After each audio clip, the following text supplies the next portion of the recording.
कथारंगामध्ये आपलं स्वागत. आज आपण ऐकूया दोर या कथासंग्रहातील कथा अघटित. लेखिका आहेत स्नेहल जोशी. तर सुरू करूया अघटित. सुधाताई रोजच्या सारख्याच 5 वाजता जाग्या झाल्या. तोंड धुवून होईपर्यंत दूधवाला आला.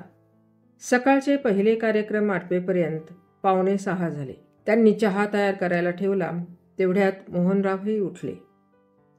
ते तोंड धुत असताना फोनची घंटी जराशी किणकिणली आणि ताबडतोब बंदही झाली.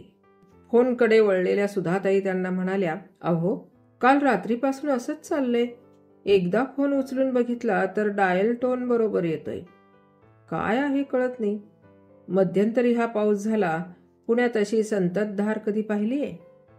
यावर्षी या पावसाचे हे अघटितच. फोन पुन्हा बिघडला नसला म्हणजे मिळवली. मागच्या वेळेसारखी पोरं मुंबईहून प्रयत्न करत असायची. आज दुपारी टेलिफोन ऑफिसात जरा कळवा. त्या आत वळल्या आणि कामाला लागल्या. तरी त्यांचे मन त्या फोनमध्येच गुंतलेले होते. मुंबईहून अधूनमधून मुलांचे फोन यायचे, पण गेल्या कित्येक दिवसात त्यांना त्यांची काही खुशाली कळली नव्हती. दोन्ही मुलगे मुंबईत. मुंबई तशी काही पुण्याहून फार दूर नव्हती, पण काही झाले तरी मुंबईचे जीवन, बॉम्बस्फोट, गाड्यांचे अपघात, 1 ना 2. मोहनरावांना असलं काही सांगण्यात अर्थ नव्हता. नसती काळजी करणं त्यांना अजिबात आवडत नव्हतं. तरीही चहा घेताना न राहून त्या त्यांना म्हणाल्याच, बरेच दिवसात पोरांची खुशाली कळली नाही. फोन असा मध्येच वाजतोय. अजय विजयपैकी कुणाचा फोन नसेल ना? त्यांचा स्वभाव जाणून मोहनराव त्यांना म्हणाले, कालपासून मुलांची काळजी चाललीये. मुंबईला जायचंय का? आत्ता सकाळी बसवून देतो. छे, तिकडे जाऊन काय करू? तिकडे जा आणि माझी काळजी कर. मोहनरावांनी सारे हसण्यावरी नेले, पण ते सुधाताईंचा स्वभाव जाणून होते. बरं, फिरायला येणार की मुलांचा फोन येईल म्हणून घरात थांबणार? घरात बसून काय करू? आपल्या घरच्या फोनचा STD उगाच बंद केलात. नाहीतर घरूनच फोन करता आला असता. हो, म्हणजे शेजारी पाजारी आणि नातेवाईकांनी फोन करून भलं मोठं बिल करून मला भरायला लावले असते. आता म्हणा सर्वांकडेच मोबाईल आहेत. ऑफिसात जाऊन सांगतो आणि STD पुन्हा सुरू करून घेतो. 2 दिवसात होऊन जाईल. तसेच वाटले तर बाहेरून फोन करूया. सुधाताई त्यावर काहीच बोलल्या नाहीत. कुत्र्याचे दूध पिणे आटोपले. तोही साखळीला हिसके देत होता. त्यांनी त्याला मोकळं केलं. त्याला फिरवून आणून घरात मोकळं सोडलं आणि मोहनरावांबरोबर त्या बाहेर पडल्या. रस्त्यातून जाताना ओळखीची जोडपी भेटत होती. नेहमीचा रस्ता, नेहमीची माणसे. सुधाताई फिरायला म्हणून बाहेर पडल्या होत्या, तरी त्यांचं मन त्यात नव्हतं. मोहनरावांच्या हे लक्षात आलं आणि मग ते त्यांना म्हणाले, हे बघ सुधा, फोनचा डायल टोन ठीक आहे. 1-2 फोनही आले होते. त्याचा अर्थ फोनमध्ये बिघाड नाही. क्रॉस कनेक्शन असेल तर अशी घंटी वाजते. त्यातून मुलांना फोन करायचा असता तर त्यांनी रात्रीच फोन केला असता. असं बघा, मुलं आता मोठी झालीत. अजयचा मुलगा मुलगी 15-17 वर्षाची आहेत. अजय मागून 10 वर्षांनी विजय झाला. त्याचंही लग्न झालंय. त्याच्या संसारात ती रमलीत. तू कसली काळजी करतेस? समोरून येणाऱ्या करमरकर आजीकडे पाहून सुधाताई हसल्या. मोहनराव न थांबता पुढे निघाले आणि झपझप चालत त्यांनी त्यांना गाठले. तुमचं पटतंय हो, पण मोहनरावांनी हा पण ऐकला नव्हता की त्याकडे जाणून बुजून दुर्लक्ष केलं होतं, देव जाणे. मग सुधाताईंनी विषय वाढवला नाही. त्यांच्या मनाला जाणवणारी बेचैनी, गेला आठवडाभर पडणारी विचित्र स्वप्न, चुकचुकणारी पाल, संकटाची ही चाहूल तर नसेल? त्यांचं मन तसं नेहमीच अस्वस्थ असायचे. म्हणून तर त्या स्वतःला कशात ना कशात सदैव गुंतून ठेवायच्या. कर्वेनगरच्या कोपऱ्यावरच त्यांचा बंगला होता. हा बंगला त्यांनी हौसेने बांधला होता. दोन्ही मुलांसाठी खालीवर सारखे ब्लॉक ठेवले होते आणि नोकरीच्या निमित्ताने दोन्ही मुलगे मुंबईला स्थिर झाले होते. गणपती, दिवाळी, मेची सुट्टी यात मुलं यायची. मुंबईहून त्यांच्या मोहनरावांच्या बहिणी, भाऊ, भावंड यायची. बहुतेक वेळा पंक्तीला कोणी ना कोणी असायचेच, पण तरीही मुलांची अनुपस्थिती सुधाताईंना जाणवायचीच. त्यांना मुंबईलाही करमत नसे. मोठ्या मोकळ्या जागेची सवय, त्यात बंगला म्हणून टॉमीसारखा अल्सेशियन कुत्रा ठेवलेला, विरंगुळा म्हणून मांजर, पोपट, बाग बगीचा, हे सारं सोडून दोघांना बरोबर असं घराबाहेर पडणं मुश्किल व्हायचं. मुंबईला त्या गेल्या की पुण्याला एकट्या असलेल्या मोहनरावांची त्यांना काळजी वाटायची. पुण्याला असल्यावर मुलांचे फोन पत्र यायला उशीर झाला की अशीच काळजी वाटायची. एकूण काय, मन अस्वस्थ असायला काही ना काही कारण पुरायचे. घरात कामात वेळ जायचा, त्यात त्यांनी अनेक भिशा लावल्या होत्या. त्याशिवाय हल्ली त्या स्त्रियांसाठी सुरू असलेल्या संस्कृत पठण शिक्षणासाठी जायच्या. गणपती अथर्वशीर्ष, महिम्न, श्रीसुक्त, पुरुषयुक्त इतकंच नव्हे, आत्ताच त्या रुद्रही शिकल्या होत्या. हे सारे शिकताना शब्दोच्चारांबरोबर म्हणण्याची पद्धतही शिकवली जायची.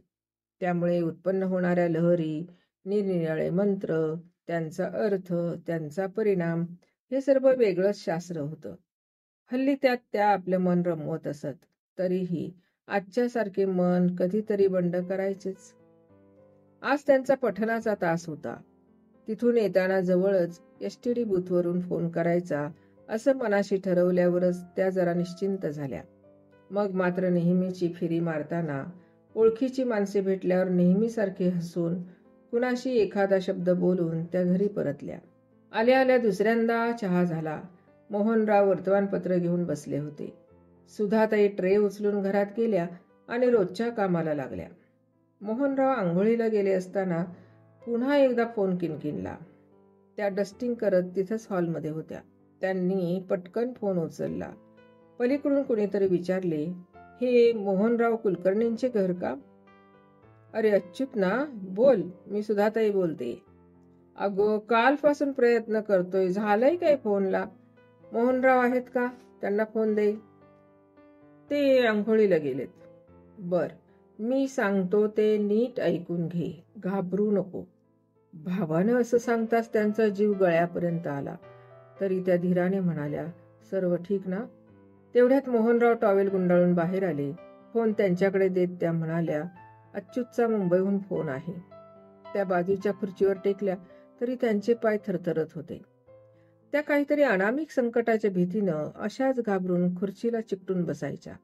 प्रत्यक्ष अनुभवल्यागत वाटणारा तो क्षण खरा की खोटा त्यांनी हळूच स्वतःला हात लावून पाहिला. ऑपरेशन उद्या आहे ना? आज संध्याकाळपर्यंत आम्ही कसेही हजर होतो. दर अर्ध्या तासाने एशियाड सुटते, नाहीतर टॅक्सी करून येतो. घर बंद करून यायचे म्हणजे येथील व्यवस्था करायला हवी. फोनवर मोहनराव बोलत होते. सुधाताईंचे कान शब्द टिपत होते, पण अर्थबोध मात्र होत नव्हता. मोहनरावांनी फोन ठेवला आणि घाबरून मुटकं करून बसलेल्या सुधाताईंना ते म्हणाले, सुधा, मी काय सांगतो ते नीट ऐक. अजयची प्रकृती ठीक नाही. पोराचे फोन पत्र नाही असं म्हणत होतीस ना, ती सर्व काळजीत होती.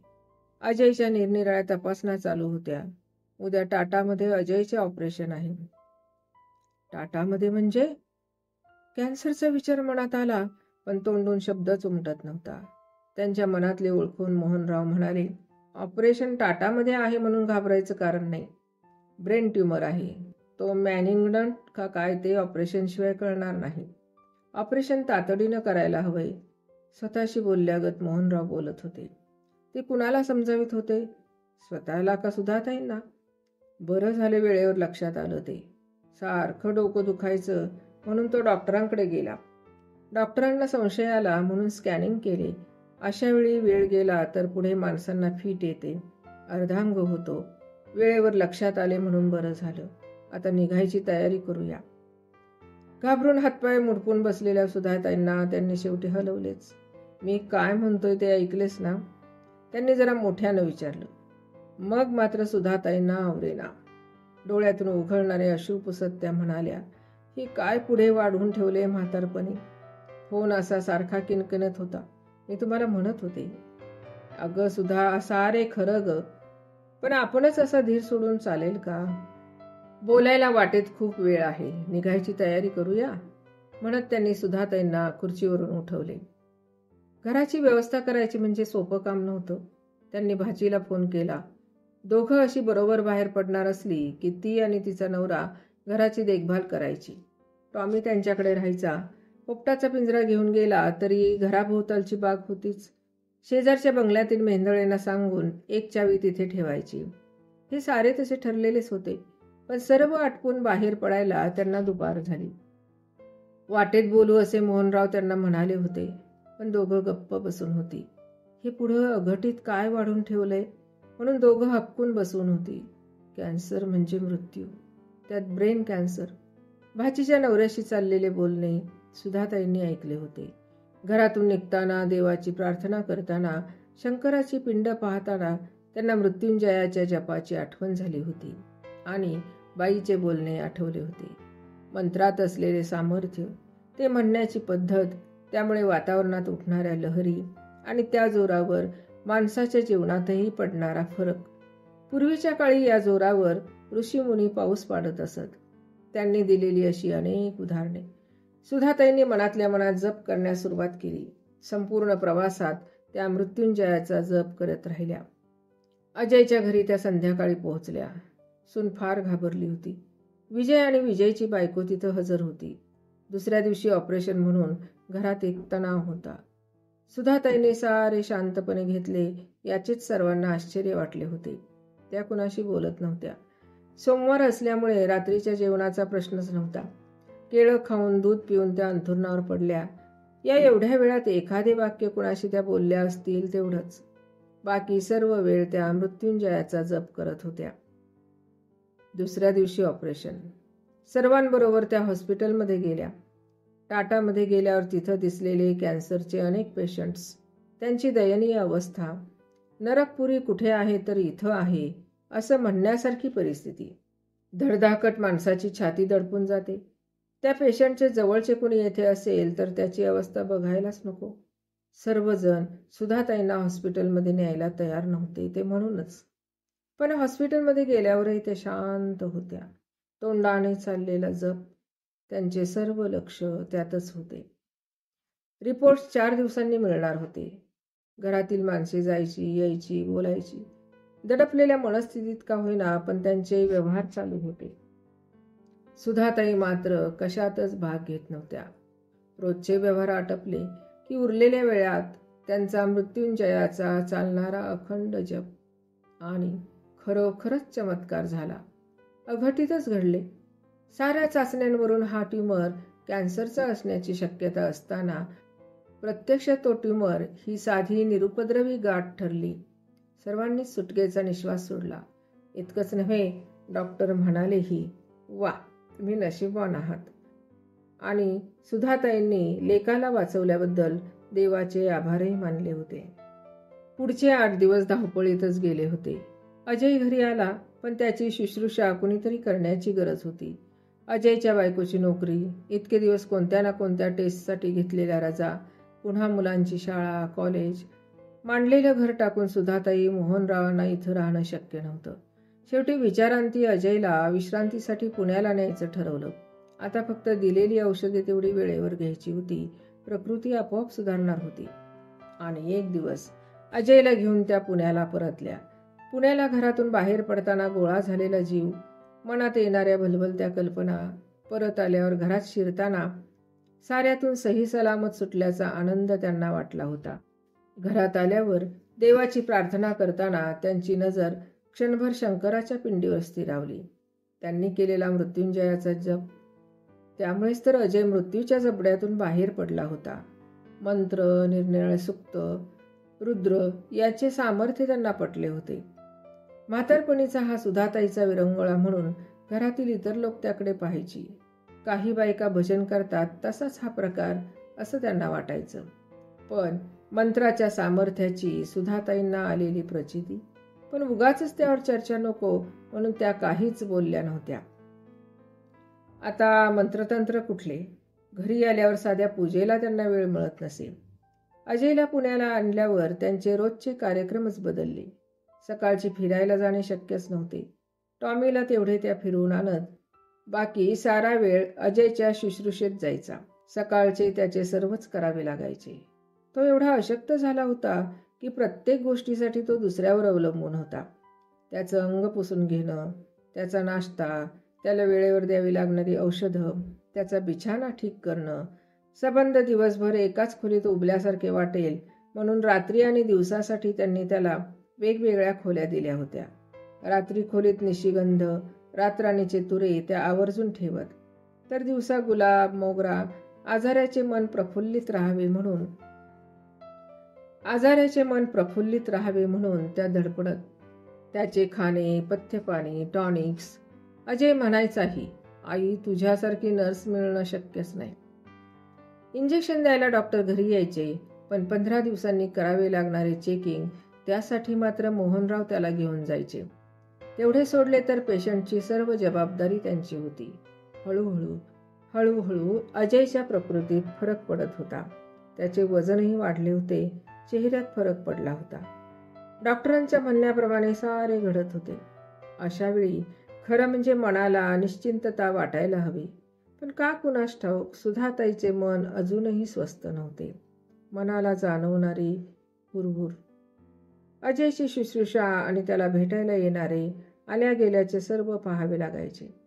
शनिवार रविवार सुट्टीला अजयची बायको मुलं यायची. घर गजबजायचे.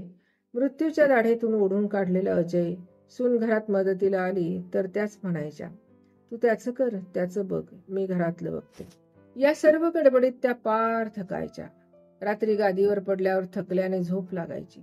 सकाळी जागे झाल्यावर मनाला एक अस्वस्थता, हुरहुर जाणवायची. असं का व्हावं हे त्यांना समजत नव्हतं. अजयच्या आजाराआधी जाणवणारी अस्वस्थता ही पुढच्या संकटाची द्योतक होती. पण आता संकट टळले होते तरीही त्या विचार करत राहायच्या. हल्ली स्वतःसाठी त्यांना वेळच मिळत नसे. सकाळचे फिरणे बाजूलाच राहिले. साधे वर्तमानपत्र वाचणं जमत नसे. वाचनालयातून पुस्तकं आणणं दूरचीच गोष्ट झाली होती. पठण वर्गात शिकणाऱ्या त्यांच्या मैत्रिणी आता सप्तसिद्धी शिकत होत्या, पण अजयच्या आजारामुळे त्यांचं सर्व अर्धवटच राहिलं होतं. मनाची अस्वस्थता म्हणून म्हणावी तर हे सर्व कार्यक्रम व्यवस्थित चालू असतानाही मनाला हुरहुर जाणवलीच होती. मन अस्वस्थ असणं, बेचैन असणं हा आपला स्वभावच बनलाय का? की म्हातारपणी मन कमकुवत होते म्हणून मनाची अशी स्थिती होते? मोहनरावांना हे विचारण्यात अर्थ नव्हता. दिवस पळत होते. अजय आता हिंडू फिरू लागला होता. आता त्याचे पूर्वी इतके करावे लागत नसे, पण औषध पाणी आणि खाण्यावर सुधाताईंची सक्त देखरेख असायची. 1-2 महिने असेच गेले. अजय खडखडीत बरा झाला. पुन्हा मुंबईला जाण्याचे बेत करू लागला. डॉक्टरांचे मत अनुकूल होते. म्हटल्याप्रमाणे लेकाची प्रकृती सुधारली, त्यांच्या हाताला यश आले, यातच सुधाताई समाधानी होत्या. त्याचे जाण्याचे ठरले. त्याला नेण्यासाठी सून नातवंडे येणार होती. 3 दिवसांची सुट्टी साधून विजय आणि त्याची बायको येणार होती. 2-4 दिवसांसाठी का होईना घर गजबजणार होते. अनायासे सारी जमणार होती. अजय बरा झाला होता. नेहमीच्या वर्षाचा सत्यनारायण राहिला होता. मोहनराव आणि अजयला विचारून रविवारचा सत्यनारायण ठरला. शनिवारी सकाळच्या गाडीने सर्व येणार होती. तो दिवस मोकळाच होता. पुन्हा सोमवार पुरा मोकळा होता. त्याच दिवशी संध्याकाळी सर्व जाणार होती.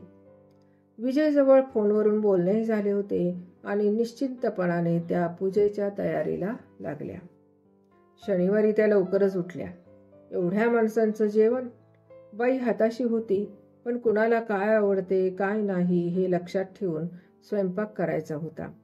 विजयची आवडती खमंग काकडी, अजयच्या बायकोसाठी अळूची भाजी, अजयच्या अमोल आणि आकांक्षासाठी चितळ्यांच्या बाकरवड्या, विजयच्या बायकोसाठी भरली वांगी. एक एक पदार्थ हातावेगळा होत होता. डायनिंग टेबल पातेल्यांनी गच्च भरले होते. मोहनराव चेष्टेने म्हणालेही, अरे अजय, तुझी आई होत नाही म्हणून रोज तक्रार करत असते. आता बघ 12वं वर्ष लागल्यागत धावपळ चाललीये. 10:30 वाजले होते. आता कधी मंडळी येतील याचा नेम नव्हता. बघता बघता 11 झाले. 11:30 होऊन गेले. सुधाताईंच्या येरझारा पाहून मोहनराव आणि अजय म्हणालेही, अगं हल्ली गाड्या वेळेवर येत आहेत कुठं? उगाच काळजी करत बसू नको. 12 वाजून गेले. मग मात्र मोहनरावांनी स्टेशनला फोन केला. ते अजयला म्हणाले, बघ बाबा, तू कर पाहिजे तर फोन पुन्हा. माझ्या ऐकण्यात चूक झाली नाही ना? गाडी 2 तासापूर्वीच आली असे म्हणतायत. मग ही मंडळी गेली कुठे? अजयलाही तेच उत्तर मिळाल्यावर सारी बुचकळ्यात पडली. नेहमीचा रस्ता 1-2 नव्हे, घरची 5 आणि अच्युत मामा मामी म्हणजे 7 माणसं येणार होती. काय घोटाळा होता देव जाणे. सुधाताईच्या सांगण्यावरून मुंबईला फोन केला तर घरात कोणीच नव्हतं. घंटी वाजत होती. गाडीची तिकीटे मिळाली नसली तर सर्व एशियाडने येत असावी असा एक कयास केला गेला. पावसामुळे घाटातील बिघडलेले रस्ते, 4 तासही उशिरा होणाऱ्या बसेस वाट पाहणे एवढेच आता हातात होते. 1:30 वाजून गेल्यावर मोहनराव म्हणाले, आता आपण जेवून घेऊया. आपण इकडे ताटकळतोय आणि ते मात्र बटाटेवडे खात मजा करत असतील. सुधाताईने बापलेकाला वाढले. त्याही ताट घेऊन बसल्या. पण का कुणास ठाऊक घास घशाखाली उतरेना. त्या अन्न बळेबळे खात होत्या. गाडीची तिकिटे रिझर्व्ह केल्याचे विजयने त्यांना सांगितल्याचे त्यांना पक्क आठवत होतं. मग हा उशीर का? समोरच्या झाडावर बसून एक कावळा करकरत होता. मनाची बेचैनी त्यामुळे आणखीच वाढत होती. त्यांनी ताट बाजूला सारले. त्या बाहेर आल्या. तेवढ्यात फोन वाजला. फोनवर अच्युतचा आवाज ऐकल्यावर त्या म्हणाल्या, अरे भाऊ राया, तू आम्हाला किती वेळ ताटकळत ठेवणार? तुम्हा लोकांचा पत्ता काय? मुलं कुठं आहेत? सुधाताई, त्याचा रडवेला स्वर पुढं त्याला बोलवेच ना. अजयच्या आजाराच्या वेळी नेमका अच्युतचाच फोन आला होता. आजही अच्युतचाच फोन आला होता. आजही? त्यांनी घाबरून विचारले. अरे काय झाले? बोल.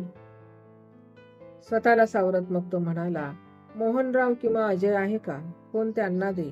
जरा अपघात झालाय ते सांगायचे. अरे देवा.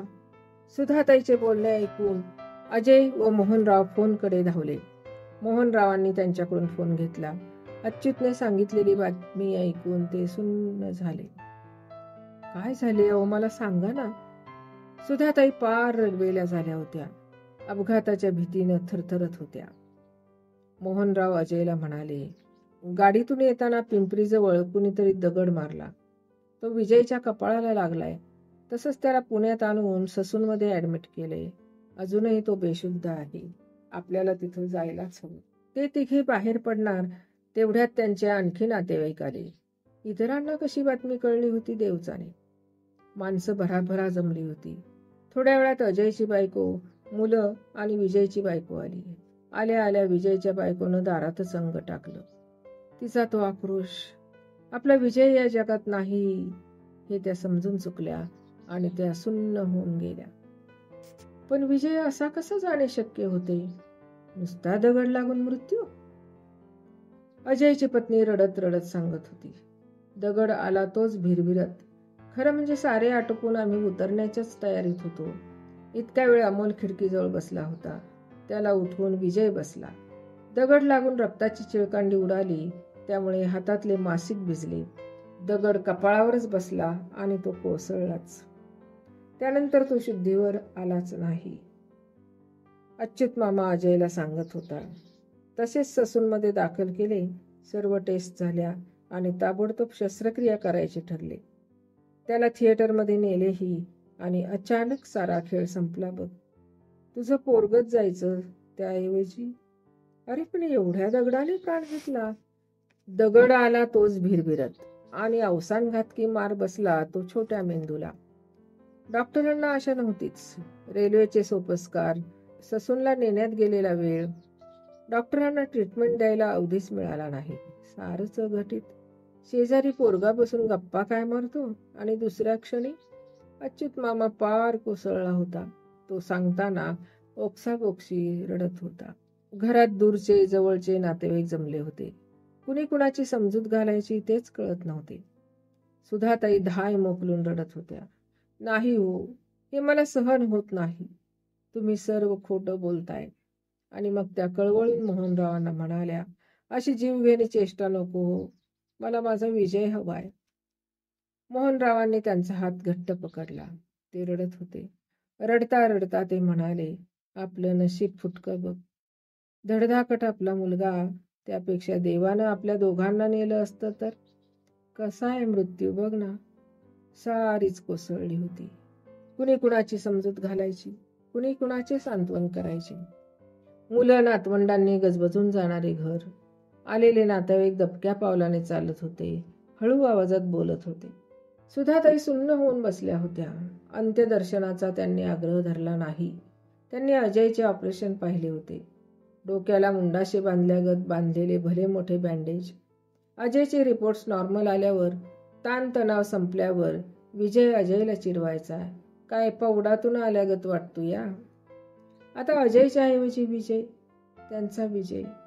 चिडणं चिडवणं या पलीकडे गेलेला विजय त्या मनातून हळहळत होत्या. आईसाठी नव्हे रे बाबा, पण तरुण पत्नी, नुकताच मांडलेला संसार, निदान त्यासाठी तरी.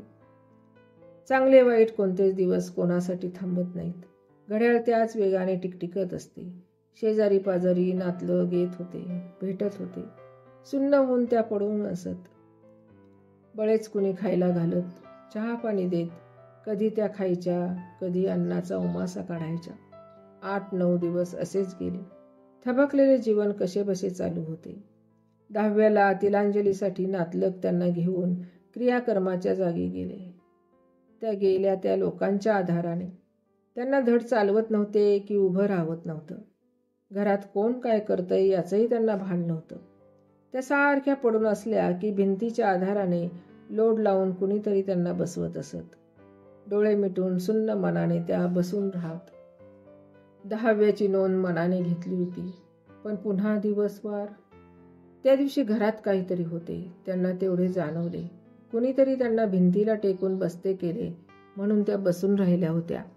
बसल्या असताना त्यांच्या मिटल्या डोळ्यांना बाजूच्या हालचाली जाणवत होत्या आणि अचानक त्यांच्यापुढे विजय येऊन उभा राहिला. आई, जेवायला वाढतेस ना? खमंग काकडी केलीस ना? वाट ना मला, भूक लागलीये.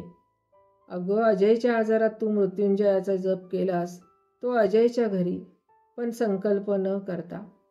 त्यामुळे तो किंवा त्याचा मुलगा, त्याचे कुटुंब यांच्या भोवती कवच तयार झालं. पण मला जावं लागलं ग त्याच्याऐवजी. वाढतेस ना जेवायला आज शेवटचे? आणि गेले 10-12 दिवस सुन्न होऊन पडलेल्या सुधाताई ताडकन उठल्या. अरे, विजय आलाय जेवायला, त्याला खमंग काकडी हवीये. अरे आडवा रे त्याला कुणीतरी, नाहीतरी तो जाईल. आणि त्या 10 मोकलून रडू लागल्या. असं कसं रे घडलं माझ्या हातून? एक सावरायला गेले आणि